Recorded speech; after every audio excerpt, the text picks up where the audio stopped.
What if the burned-up man in Gen V Episode 6 isn't just another random victim of Vought's twisted experiments, but someone the show has been hiding in plain sight since the very beginning? Every scream, every flash of fire, every terrified look on Annabeth's face suddenly makes sense when you realize she's not scared of him, she remembers him, because the burned-up man might be the key to understanding who Annabeth truly is, and why she's not just another student at Godolkin.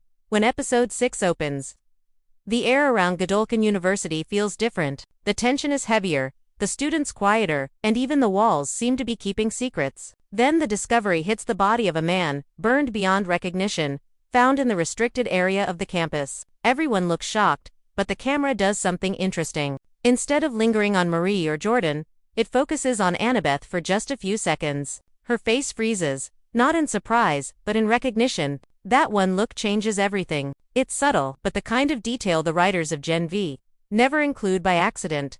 The burned-up man's body isn't just a background clue, it's a story trigger. From the way the body is positioned to the scorched walls around him, it's clear this wasn't a normal accident. The burns are too controlled, too even. Someone didn't just die here, they were erased. And if you've been watching closely, there's only one person on campus who has a connection to both fire and silence: Annabeth. She's been the quiet observer since Episode 1, always in the room when chaos starts, but never the cause of it. It's almost like she knows more than she's supposed to, and she's trying to hide it.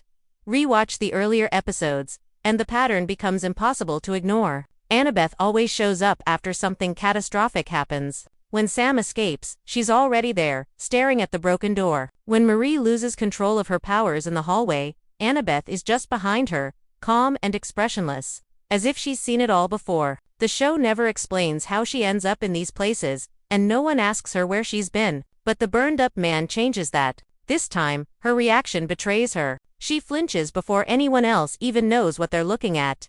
The detail that most viewers miss is how the scene mirrors another one from Episode 3.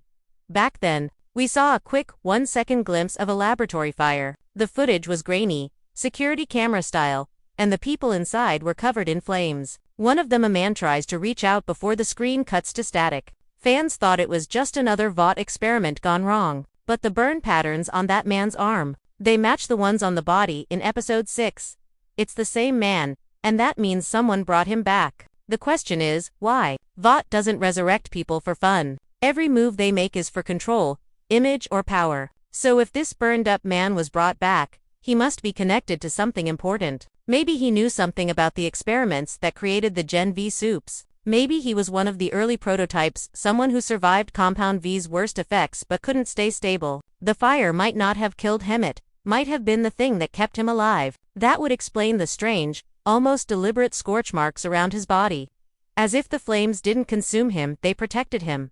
And that's where Annabeth comes in. Her character has always carried a quiet darkness, a kind of emotional distance that doesn't fit her supposed backstory. She says her powers are minor, but we never see her use them. She avoids training sessions, skips public demonstrations, and somehow always avoids Vaught's spotlight. But that look she gives when the burned-up man is revealed, it's not fear, it's guilt. It's the look of someone who recognizes the result of something they helped create. Maybe she wasn't just another test subject, maybe she was the one experiment that actually worked.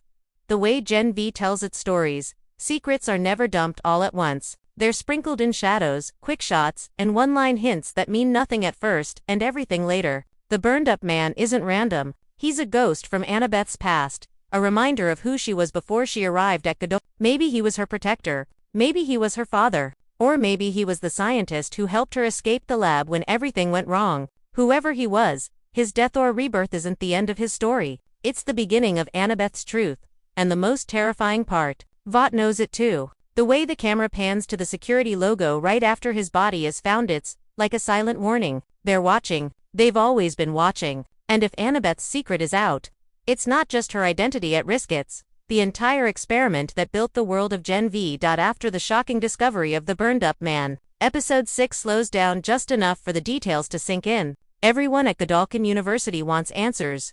Who was he? How did he end up in the restricted zone?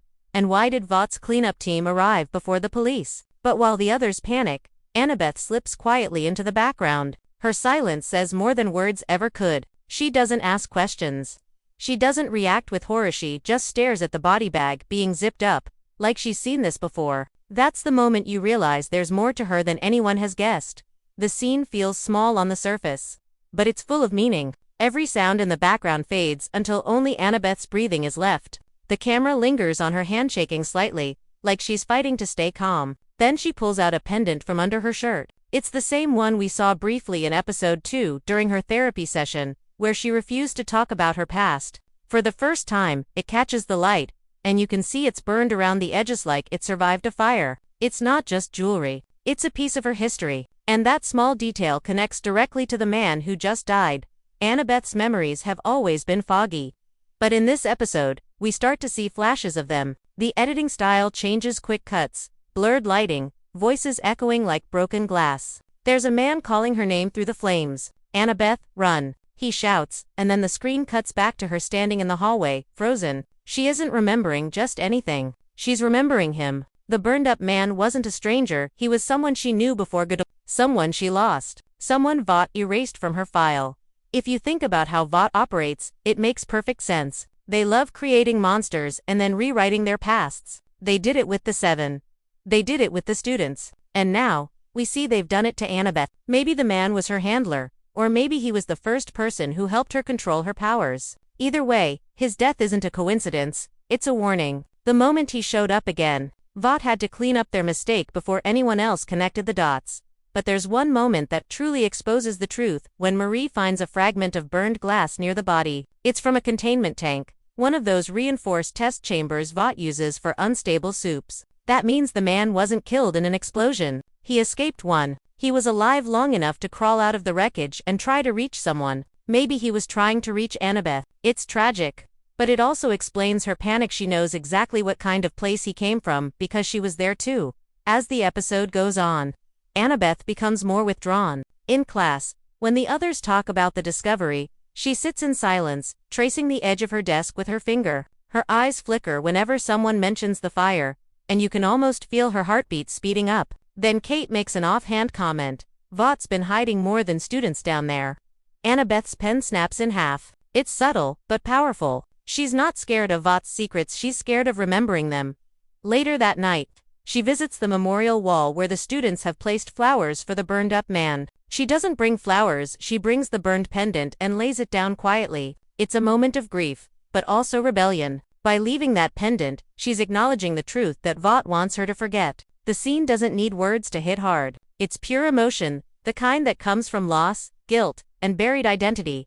The next morning, the cracks in her story start to show. When Marie confronts her about sneaking out, Annabeth finally speaks. Some ghosts don't stay buried. It's the first time she hints at her past. And it's chilling because she says it with certainty, not sadness. It's like she knows the man isn't truly gone. Maybe Vought didn't just kill him, they brought him back, changed him, turned him into something else. And if that's true, then Annabeth's memories aren't just trauma, they're warnings of what's coming.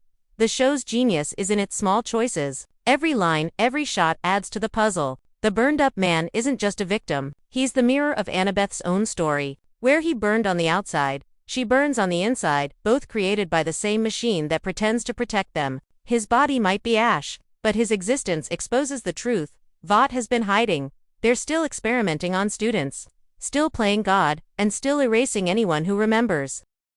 By the end of the episode, it's no longer a question of who the burned-up man was, it's what he represents. He's the price of survival in a world controlled by Vought. And for Annabeth, he's a haunting reminder that she might not be as free as she thinks. The pendant, the fire, the silence, all of it points to one truth that's impossible to ignore. The burned-up man wasn't just part of her past. He's the proof that Annabeth herself was never meant to survive. The deeper you look into episode 6, the more it starts to feel like a puzzle Vought never wanted anyone to solve. Every frame hides something, a reflection, a line, a symbol, and when you put them together, the burned-up man stops being a mystery and becomes a confession. The show isn't just revealing a death, it's revealing a cover-up, and at the center of that cover-up is Annabeth. Her silence isn't just fear, it's survival, because in a world ruled by Vought, the truth can get you killed faster than any superpower ever could. Fans have been debating who the burned-up man might be, but one theory stands out from all the rest. He's not a stranger, he's Project Ember. That name flashes for barely half a second on a burned document in episode 5, a file that Jordan scrolls past too quickly for anyone to notice. but if you freeze the frame, you'll see it. Project Ember. Fire-resistant genetic prototype status. Terminated. The handwriting underneath says something eerie. Subject 02. Annabeth. It's the kind of blink and you'll miss it clue that Gen V is famous for. The show never shouts its secrets. It whispers them through chaos. If this theory is right, then the burned-up man wasn't just an experiment gone wrong. He was the first experiment subject 01. The prototype. The beginning of everything that would later become Godolkin's hidden research program. His body might have been burned, but it wasn't by accident. It was design. His cells were engineered to test how far Vought could push human endurance before it broke. Annabeth wasn't just connected to him emotionally. She was created in his image. His DNA may have been used to build hers. That's why her blood reacts differently. Why she never fits neatly into the categories of telepath or energy manipulator. She's something else, a living echo of Vaught's first mistake. And if you think that sounds far, look at the clues the episode gives us. The way Annabeth's eyes flicker gold when she's angry. The faint burn scars on her back that she hides under long sleeves.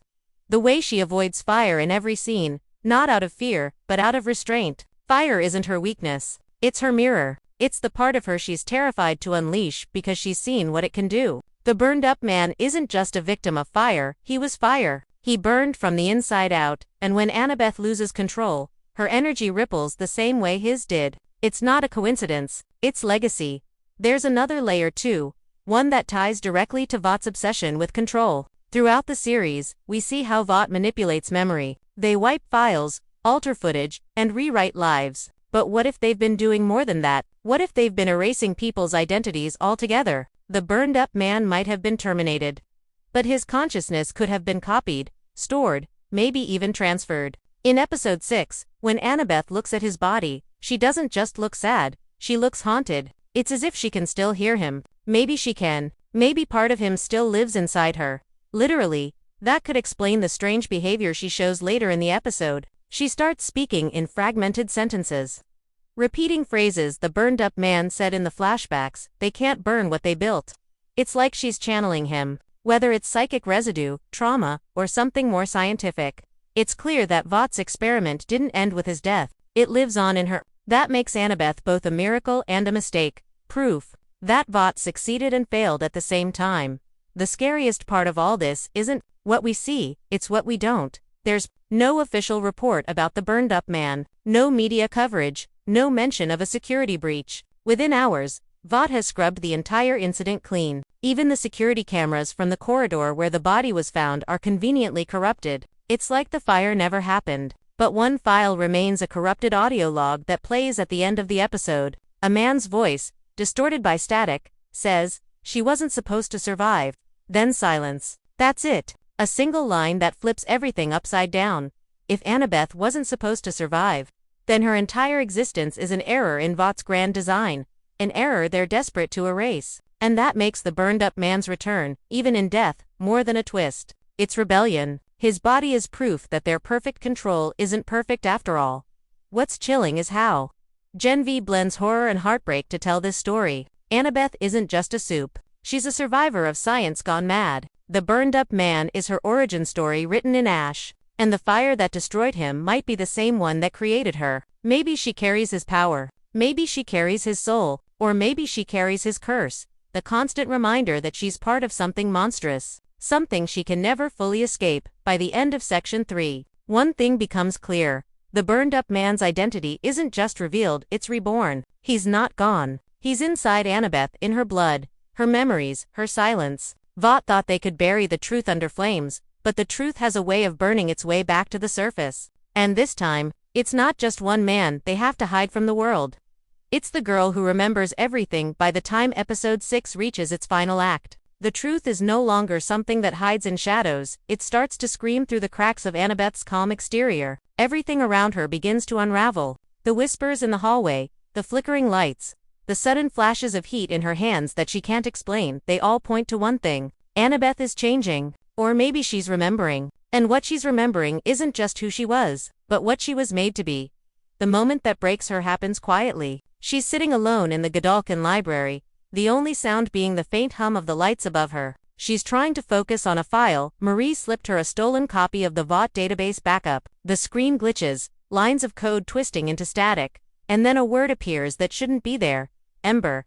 Her fingers freeze. Then the file opens itself, as if someone or something wants her to see it. Inside are video logs, each marked with dates from years ago, long before she enrolled at Godolkin. The first clip shows a small child sitting in a white room, hooked up to wires. The scientist's voice says, Subject O to demonstrates stable fusion with Ember DNA.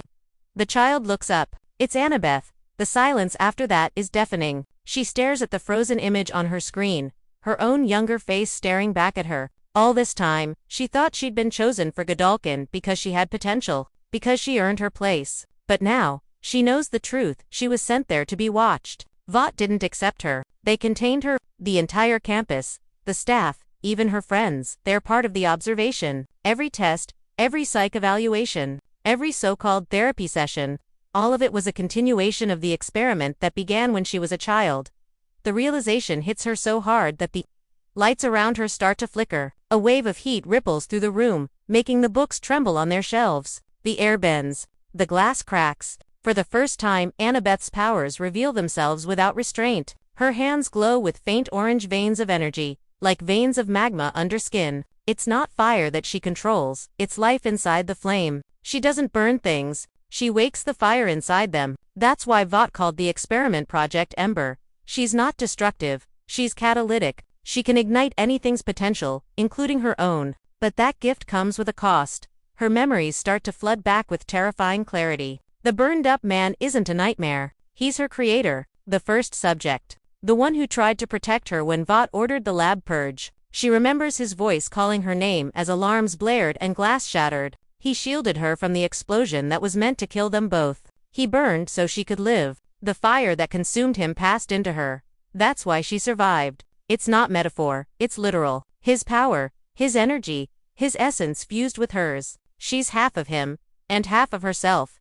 And suddenly, all of Vought's behavior makes sense. The cover-ups, the lies, the erased files. They weren't trying to hide the failure of the experiment. They were hiding its success. Because Annabeth wasn't just a test subject who lived, she was proof that human DNA and compound V could merge with something else. Something unknown. Something elemental. That's why she's different from the other supes. That's why they can't predict her readings. That's why her energy levels spike only when she's angry or scared. She doesn't draw power from V. She draws it from emotion, from will, from pain. As the episode pushes toward its ending, the world around her starts to catch up to the truth. Kate senses it first, a psychic echo, like fire humming inside Annabeth's mind. Marie sees it too, in the form of heat waves rising off Annabeth's skin when she loses focus. And then, during a confrontation in the training hall, when a student mocks the burned-up freak, everything snaps. The room shakes, the temperature rises, the metal rails melt.